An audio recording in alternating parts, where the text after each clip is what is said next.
Pengamat politik Pangi Syarwikaniako menilai Prabowo Subianto belum menjadi tokoh sentral dalam politik Indonesia. Meski menjabat sebagai Presiden Republik Indonesia dan Ketua Umum Gerindra, ia dianggap belum maksimal menancapkan pengaruhnya. Pangi menyebut terpilihnya kembali Prabowo sebagai Ketua Umum Gerindra mirip dengan kepemimpinan Megawati di PDIP. Namun menurutnya Gerindra belum mampu mengalahkan kekuatan politik Jokowi meski menjadi partai penguasa.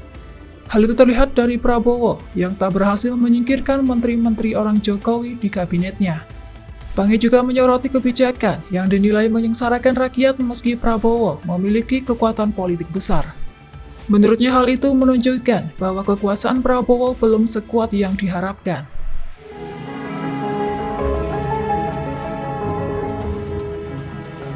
Download Tribun X sekarang, menghadirkan lokal menjadi Indonesia.